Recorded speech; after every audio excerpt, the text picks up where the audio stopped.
Semasa Empayar Rom berkembang, bukan sahaja askar, perdagangan dan bahasa yang tersebar ke pelbagai wilayah. Banyak kepercayaan dan agama juga turut tersebar. Salah satunya ialah sebuah pertubuhan rahsia yang menyembah dewa bernama Si Mitras. Di dalam kuil-kuil kecil dan gelap, para ahli berkumpul untuk menjalankan ritual yang tidak mereka tunjukkan kepada orang ramai. Sebenarnya, tiada kitab suci lengkap yang ditemui yang menerangkan kepercayaan mereka. Kebanyakan maklumat yang diketahui oleh ahli sejarah hanya berasal daripada runtuhan kuil, inskripsi, patung dan gambar yang ditinggalkan oleh para pengikut. Oleh itu, banyak bahagian agama Mitras yang sukar untuk dibina semula dengan tepat. Bukti jelas mengenai penyembahan kepada Mitras muncul di Empayar Rom pada akhir abad pertama Masihi. Menjelang abad kedua dan ketiga Masihi, kuil-kuilnya sudah boleh ditemui di bahagian-bahagian jauh Empayar. Terdapat juga tempat yang ditemui berkaitan penyembahan ini dari Britain, dari utara hingga Syria di timur. Ramai pengikutnya terdiri daripada askar, pegawai, pedagang dan lelaki lain yang sering mengembara ke pelbagai bahagian Empayar Rom. Mitras biasanya digambarkan sebagai seorang pemuda yang memakai pakaian bergaya timur. Dia memakai seluar panjang dan topi lembut yang dikenali sebagai topi Frigia. Dalam gambaran yang paling terkenal, Mitras berlutut di atas seekor lembu jantan sambil menikam lehernya. Seekor anjing, ular, dan kalajengking juga dapat dilihat di sekelilingnya. Gambar ini kini dikenali sebagai Toroktoni, dan hampir setiap kuil Mitras mempunyai versinya sendiri. Sebenarnya, ini bukan sekadar adegan memburu atau membunuh haiwan.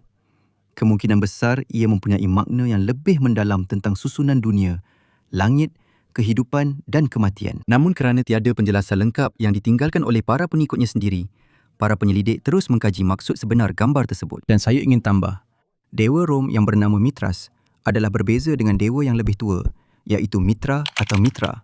Mereka berbeza walaupun nama mereka berkaitan. Beribu-ribu tahun sebelum kemunculan kultus Mitras di Rom, nama Mitras sudah dikenali dalam tradisi kuno India dan Iran.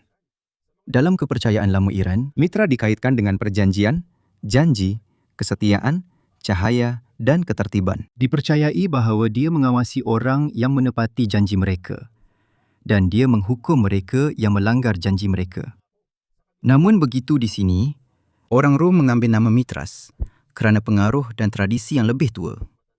Namun begitu, agama yang berkembang di Empayar Rom mempunyai kuil, simbol, tahap keahlian dan cara penyembahan tersendiri. Pada awal abad ke-20, ahli sejarah yang bernama Franz Common memperkenalkan idea bahawa penyembahan Mitras oleh orang Rom hampir secara langsung dibawa dari Parsi ke Empayar Rom.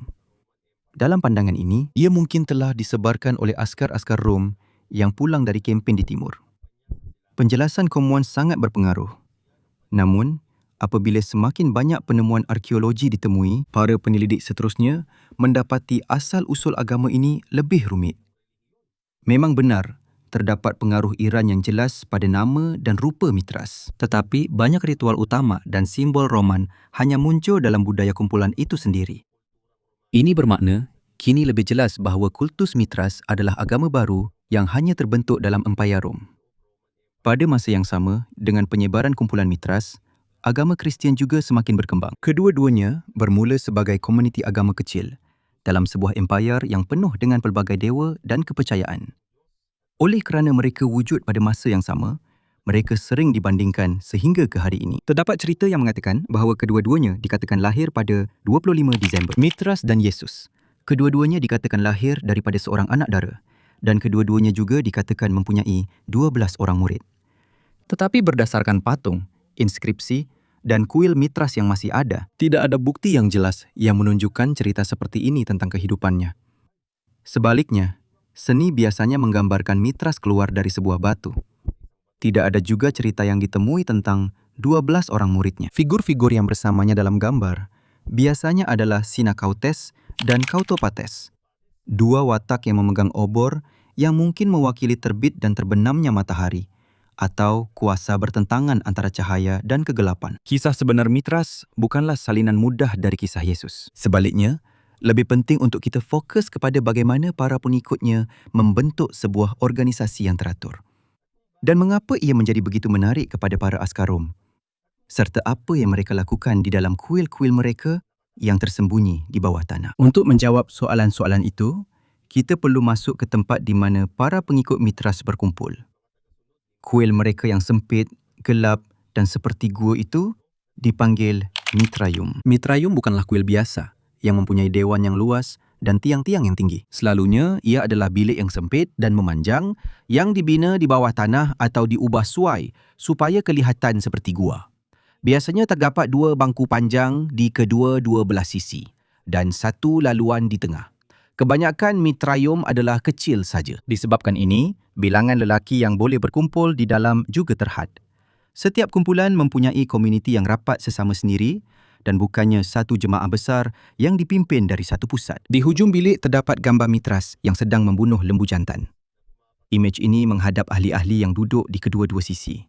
Dengan susunan sebegini, seolah-olah Mitras turut serta dalam perhimpunan itu dan memahati ketika para pengikutnya sedang berkongsi makanan.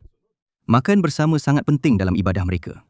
Terdapat tulang haiwan, bekas, pinggan, periuk dan pelbagai lagi peralatan makan ditemui di beberapa Mitraium. Bukti-bukti ini menunjukkan bahawa para ahli menyediakan dan berkongsi makanan sebagai sebahagian daripada aktiviti mereka. Jamuan keagamaan adalah perkara biasa dalam dunia Rom. Pelbagai agama menggunakan makanan untuk mengeratkan hubungan antara ahli mereka dan menunjukkan hubungan mereka dengan dewa. Oleh itu, persamaan beberapa makanan atau simbol sahaja tidak cukup untuk mengatakan bahawa satu agama meniru agama yang lain. Pada abad-abad awal Kristian, beberapa penulis Kristian membandingkan makanan pengikut Mitras dengan roti dan wain yang digunakan oleh orang Kristian. Namun, pengetahuan tentang doa yang tepat, makna dan cara pelaksanaan hidangan Mitraik adalah terhad. Apa yang jelas daripada arkeologi hanyalah bahawa perkongsian makanan adalah penting dalam komuniti mereka. Lebih sukar untuk menjelaskan gambar di hujung kuil. Dalam Torok Toni, Mitras berlutut di belakang lembu sambil menarik kepalanya ke atas dan menikam lehernya. Selalunya terdapat anjing yang mendekati luka dan ular yang merayap di bawah, kalajengking di bahagian badan lembu dan burung gagak yang memerhati adegan itu. Dalam versi lain, matahari, bulan dan bintang juga boleh dilihat. Tiada bukti arkeologi bahawa ahli-ahli secara tetap membunuh lembu sebenar di dalam Mitraium. Kebanyakan kuil ini juga terlalu kecil untuk aktiviti seperti itu. Pembunuhan lembu itu lebih mungkin merupakan gambaran sebuah kisah agama yang penting atau simbol. Kisah penuh di sebalik Torok Toni sudah tidak diketahui kerana tiada catatan lengkap yang ditulis oleh pengikut Mitras yang ditemui. Oleh itu, para sejarawan mengkaji kedudukan setiap haiwan, simbol-simbol di sekeliling dan susunan sebenar kuil itu. Ada penyelidik yang menemui kaitan dengan astronomi dan ilmu bintang. Astronomi ialah kajian tentang benda-benda di angkasa lepas, manakala astrologi pula dikatakan sebagai kepercayaan kuno yang mengaitkan pergerakan bintang dan planet dengan kehidupan manusia. Di beberapa Mitraium, boleh dilihat 12 tanda zodiak, planet-planet dan gambar-gambar lain tentang langit. Di Mitraium 7 Sfera di Ostia, sebuah bandar pelabuhan kuno berhampiran Rom, simbol-simbol zodiak dan planet diletakkan di lantai dan di sebelah tempat duduk. Oleh itu, ada pengikut yang mungkin menganggap Mitraium sebagai gambaran kecil alam semesta. Memasuki kuil yang gelap dan melalui ritual, mereka mungkin melambangkan perjalanan jiwa merentasi pelbagai bahagian langit. Ini adalah penjelasan penting yang dikaji oleh para sarjana, namun makna asalnya tidak dapat dipulihkan sepenuhnya. Bukan sembarangan lelaki boleh masuk dan menggelarkan dirinya sebagai pengikut Mitras. Dia perlu menjalani inisiasi atau ritual penerimaan sebagai ahli terlebih dahulu. Selepas itu, dia boleh melalui beberapa peringkat berturut-turut dalam persatuan tersebut. Menurut catatan kuno dan muzik yang ditemui di Ostia, terdapat 7 darjat yang dikaitkan dengan penyembahan Mitras. Ahli bermula sebagai Raven, diikuti oleh Bridegroom, Soldier, Lion, Persian, Runner of the Sun dan peringkat tertinggi yang dipanggil Father. Setiap darjat mempunyai simbolnya sendiri. Dan mungkin ada pakaian, tugas, ujian dan ritual yang berkaitan. Sebagai contoh, Raven mungkin membantu dalam tugas-tugas kumpulan. Lion pula kelihatan sebagai peringkat penting untuk ahli yang lebih aktif dalam komuniti keagamaan mereka. Father berperanan sebagai ketua utama bagi sebuah Mitraium tempatan. Ini tidak bermakna hanya ada seorang Father yang memimpin semua pengikut di seluruh empayar Rom. Setiap kumpulan kecil mungkin mempunyai kepimpinan sendiri dan tempat ibadah mereka sendiri. Tidak pasti sama ada 7 peringkat itu sama di semua tempat. Bukti yang paling jelas tentang perkara ini terdapat di Itali dan di beberapa bahagian empayar.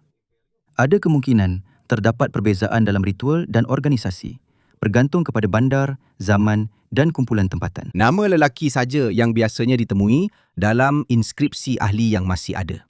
Oleh itu, penyembahan Mitras Romawi secara meluas dianggap sebagai persatuan yang terdiri terutamanya daripada lelaki. Terdapat kajian berterusan mengenai kemungkinan peranan wanita di sekitar komuniti-komuniti ini. Namun, masih belum ada bukti kukuh yang menunjukkan mereka juga melalui tahap-tahap yang sama. Kehadiran agama sangat kuat dalam tentera Romawi. Banyak mitrayum dan inskripsi telah ditemui berhampiran kem tentera dan sempadan empayar.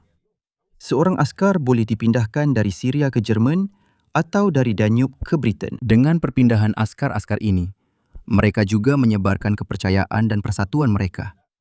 Di tempat-tempat baru, penekanan kumpulan terhadap kesetiaan, disiplin dan keberanian mungkin menjadi tarikan kepada para askar. Persaudaraan dan hierarki yang jelas. Ciri-ciri ini sangat penting dalam kehidupan tentera, di mana setiap askar perlu mempercayai rakan seperjuangan mereka. Namun, bukan sahaja askar yang menyertai. Terdapat juga inskripsi yang berasal daripada pegawai kerajaan, para pedagang, pekerja dan juga orang yang diperhamba. Ini menunjukkan bahawa penyembahan kepada Mitras telah sampai ke pelbagai bahagian dalam masyarakat Rom. Namun begitu, kelas sosial tidak secara automatik terhapus di dalam mitrayum. Masyarakat Rom sangat tegas dalam membezakan antara orang kaya, orang miskin, pegawai, askar, warga bebas dan hamba. Lelaki dari pelbagai lapisan boleh berkongsi agama yang sama. Namun kemungkinan besar, status mereka masih mempengaruhi peranan dan kuasa mereka dalam kumpulan tersebut. Maklumat langsung tentang ujian yang perlu dilalui untuk naik ke setiap peringkat sangat terhad.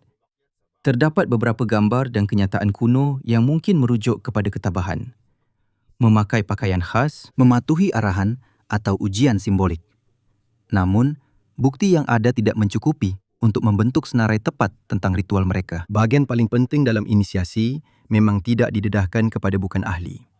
Dari sinilah datangnya istilah agama misteri. Dalam penggunaan perkataan pada zaman dahulu, misteri merujuk kepada ritual dan pengetahuan yang hanya diberikan kepada orang-orang yang diterima dalam kumpulan. Kewujudan agama itu sendiri bukanlah rahsia kepada seluruh masyarakat.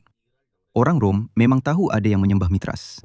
Terdapat mitrayum di rumah, kompleks apartmen, pangkalan tentera, mandi awam dan tempat-tempat lain yang merupakan sebahagian daripada kehidupan harian di bandar. Salah satu kuil yang ditemui terletak di pemandian Caracalla, sebuah kompleks mandi awam yang besar di Rom. Terdapat juga mitrayum yang tersembunyi, ditemui di bawah bangunan dan rumah di Ostia. Jadi walaupun sesetengah ritual bersifat pribadi, para ahli tidak perlu hidup seperti kumpulan yang sentiasa bersembunyi daripada kerajaan. Sebenarnya, kuil-kuil kecil ini adalah sebahagian daripada masyarakat Rom itu sendiri. Para ahli turut terlibat dalam ketenteraan, perniagaan, kerajaan dan pekerjaan harian.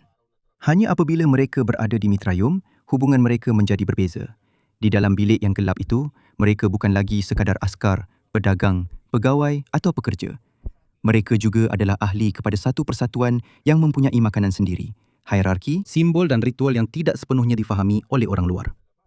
Oleh kerana ahli-ahlinya adalah sebahagian daripada kehidupan harian di Rom, kemungkinan besar jiran-jiran mereka tahu bahawa ada lelaki yang berkumpul di mitrayum. Apa yang dirahsiakan bukanlah kewujudan persatuan itu, tetapi makna ritual-ritual dan ujian-ujian yang hanya untuk ahli yang diterima. Pada masa yang sama, agama Kristian juga terus berkembang. Oleh kerana kedua-dua agama ini wujud serentak di Empayar Rom, banyak cerita telah muncul yang mengatakan bahawa kehidupan Mitras dan Yesus hampir sama. Namun gambaran yang berbeza muncul apabila bukti kuno yang masih ada dikaji. Dalam tradisi Kristian, Injil Matius dan Lukas menggambarkan kelahiran Yesus daripada Maryam. Dalam seni pemujaan Mitras, adegan yang berbeza dapat dilihat. Biasanya, Mitras digambarkan keluar dari sebuah batu sambil memegang obor dan pisau. Ini dipanggil kelahiran dari batu. Tetapi tiada kisah lengkap yang tinggal yang menerangkan bagaimana ia difahami oleh para pengikutnya. Tiada juga imej atau inskripsi purba yang menunjukkan bahawa Mitras mempunyai 12 murid. 12 figura yang kadang-kadang dikaitkan dengannya biasanya adalah simbol zodiak. Ia lebih berkaitan dengan langit dan astrologi daripada sekumpulan pengikut seperti dalam kisah Isa. Bukti arkeologi juga tidak menunjukkan kisah bahawa Mitras disalib, mati dan bangkit semula selepas 3 hari atau dikunjungi oleh para meji yang membawa emas, kemenyan dan mur. Tiada sumber mitrik kuno yang diketahui mengandungi butiran-butiran ini. Kebanyakan perbandingan ini hanya muncul dalam buku-buku yang diterbitkan pada abad ke-18 dan ke-19. Beberapa penulis pada masa itu membuat perbandingan yang luas antara pelbagai agama. Tetapi mereka tidak selalu menunjukkan dari mana maklumat mereka diperoleh. Apabila buku-buku seterusnya dan video moden mengulangi kenyataan-kenyataan itu, ia kelihatan seperti sebahagian daripada sejarah sebenar, walaupun ia tidak terdapat dalam artifak dan catatan kuno yang masih ada. Isu mengenai 25 Disember pula lebih rumit. Pada abad ketiga Masihi, penyembahan kepada Sol Invictus atau matahari yang tidak terkalahkan menjadi penting di Rom. Mitras juga dikaitkan dengan matahari dan dalam beberapa inskripsi dipanggil Deo Sol Invictus Mitras yang mengangkat Mitras sebagai dewa matahari yang tidak terkalahkan. Oleh sebab itu, sering dianggap bahawa kelahiran Mitras juga disambut pada 25 Disember. Namun, tiada kalender mitraik yang masih wujud atau inskripsi yang jelas secara langsung menyatakan bahawa itu adalah hari lahirnya. 25 Disember muncul sebagai tarikh kelahiran Yesus dalam rekod Kristian menjelang abad keempat. Ahli sejarah masih membahaskan bagaimana tarikh ini dipilih secara tepat. Perayaan Matahari Rom mungkin telah mempengaruhi pemilihannya. Namun, ada juga penjelasan bahawa tarikh ini berasal daripada pengiraan sendiri oleh beberapa orang Kristian awal mengenai hari pengandungan dan kematian Yesus. Jadi, persamaan tradisi pada tarikh yang sama tidak cukup sebagai bukti bahawa Yesus dan Mitras berasal dari kisah yang sama. Ia lebih menunjukkan bagaimana pelbagai komuniti agama di Empayar Rom menggunakan masa-masa yang sudah biasa, simbol dan perayaan untuk menyatakan kepercayaan mereka sendiri. Masih ada beberapa persamaan sebenar dalam cara kedua-dua kumpulan ini berkumpul. Ahli kedua-dua kumpulan bertemu di bangunan yang tidak selalu kelihatan seperti kuil besar. Kedua-duanya juga mengadakan jamuan bersama untuk mengeratkan hubungan dalam komuniti mereka. Namun, amalan seperti ini bukanlah unik kepada Kristianiti dan penyembahan Mitras.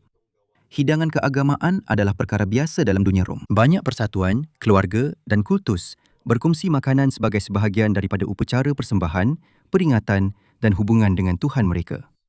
Makna makanan juga berbeza-beza.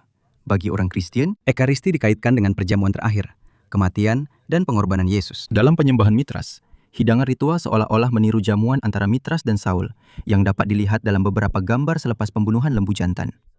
Walaupun kedua-duanya melibatkan makanan, cerita dan makna keagamaan di sebaliknya adalah berbeza. Kewujudan agama-agama yang bersebelahan dapat dilihat di Dura Europos. Ia adalah sebuah bandar garrison Rom di tepi Sungai Eufrates di kawasan yang kini dikenali sebagai Syria. Di dalam kota tersebut telah ditemui mitraium, sinagog dan sebuah bangunan yang digunakan oleh komuniti Kristian. Tempat ini menunjukkan bahawa kumpulan-kumpulan dengan kepercayaan yang berbeza boleh hidup berdekatan antara satu sama lain di sebuah bandar Rom. Namun, ini tidak bermakna hubungan mereka sentiasa aman. Beberapa penulis Kristian purba memandang ritual Mitras sebagai perbuatan roh jahat. Bagi penulis seperti Justin Martyr dan Tertullian, persamaan dalam beberapa amalan bukanlah bukti bahawa ia berasal dari sumber yang sama. Mereka percaya bahawa musuh kepercayaan mereka meniru ritual Kristian untuk memperdayakan orang ramai. Ketika agama Kristian semakin berkembang, pertelingkahan menjadi lebih jelas di beberapa tempat. Terdapat imej Mitras yang dirosakkan, patung-patung yang dipecahkan dan kuil-kuil yang ditinggalkan atau ditimbus. Namun begitu, sebab kerosakan setiap mitraium tidaklah sama. Ada yang mungkin sengaja dimusnahkan. Manakala yang lain mungkin hanya kehilangan ahli, terbiar atau digunakan untuk tujuan lain. Di bawah gereja Santa Prisca di Rom, sebuah mitraium ditemui telah dimusnahkan dengan ganas sekitar tadibu tahun 400 Masihi. Ahli arkeologi berpendapat bahawa mungkin terdapat orang Kristian yang terlibat dalam pemusnahan itu sebelum tempat tersebut digunakan untuk gereja. Di Hawarte, sebuah kawasan di Syria moden, sebuah mitraium telah ditemui di bawah runtuhan sebuah gereja Kristian. Terdapat kesan perubahan dan kerosakan pada bekas kuil itu. Namun, kita perlu berhati-hati dalam membuat kesimpulan tentang apa yang sebenarnya berlaku. Ini kerana bukti arkeologi sudah tidak lengkap. Yang jelas ialah penggunaan tempat itu telah berubah apabila agama Kristian semakin kuat di rantau tersebut. Menjelang abad keempat, seluruh landscape keagamaan Empayar Rom mula berubah. Pada tahun 313 Masihi, Maharaja Konstantin dan Licinius telah memberikan perlindungan undang-undang kepada agama Kristian. Dalam dekad-dekad berikutnya, sokongan Empayar terhadap gereja Kristian semakin kuat, sementara sistem lama penyembahan awam kepada banyak dewa Rom semakin lemah. Penyembahan Mitras tidak hilang serta-merta. Masih ada ahli-ahlinya, termasuk beberapa orang Rom yang kaya sehingga ke penghujung abad keempat. Namun, semakin sedikit mitraium baru yang dibina dan semakin banyak kuil lama yang ditinggalkan, ditutup atau diubah fungsinya. Cara organisasi juga menjadi masalah besar bagi persatuan tersebut. Setiap mitraium adalah kecil dan bersifat setempat. Ia tidak mempunyai seorang pemimpin pusat, rangkaian luas para uskup, atau organisasi yang mampu mengurus semua ahli di pelbagai bahagian empayar. Penyembahan Mitras juga biasanya tidak meminta ahlinya meninggalkan dewa-dewa Rom lain. Seorang pengikut Mitras masih boleh mengambil bahagian dalam ritual awam Rom yang lain. Kristianiti pula mengambil arah yang berbeza. Orang Kristian membentuk organisasi yang lebih luas dan jelas. Ada kepimpinan, kitab suci, dan komuniti yang terdiri daripada lelaki, wanita, dan kanak-kanak, kaya, miskin, bebas dan hamba. Apabila sokongan empayar semakin berkembang, semakin sukar bagi kumpulan kecil dan eksklusif Mitras untuk mengekalkan kekuatan mereka yang dahulu.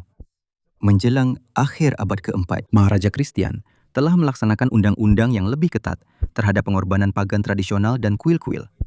Bukan sahaja penyembahan Mitras yang terjejas, banyak agama lama empayar Rom juga turut melemah atau berubah. Menjelang abad kelima, hampir tiada lagi bukti jelas tentang kewujudan mitraium-mitraium yang aktif. Namun sebelum persatuan itu benar-benar lenyap, ia telah meninggalkan ratusan kuil, patung, mozaik, inskripsi dan gambar-gambar yang tertanam di bawah bandar-bandar empayar Rom. Makam-makam ini terus digunakan untuk menjawab soalan yang paling sukar. Apakah sebenarnya yang dijanjikan oleh agama Mitras kepada lelaki-lelaki yang sanggup melalui tahap-tahap rahsianya? Kita tidak lagi dapat memastikan apa sebenarnya yang dijanjikan oleh agama Mitras kepada para ahlinya. Tiada kitab suci, khutbah atau penjelasan lengkap yang ditinggalkan oleh para pengikutnya. Gambaran tentang langit dan perjalanan melalui pelbagai peringkat mungkin berkaitan dengan perjalanan jiwa, perlindungan Tuhan atau harapan untuk kehidupan selepas kematian. Namun, apa yang dijanjikan tidak mencukupi. Untuk mengetahui jawapan yang tepat, arkeologi memberikan gambaran yang lebih jelas tentang apa yang berlaku di mitraium itu sendiri. Apabila tiba abad keempat, secara beransur-ansur, bilangan kuil yang aktif semakin berkurangan.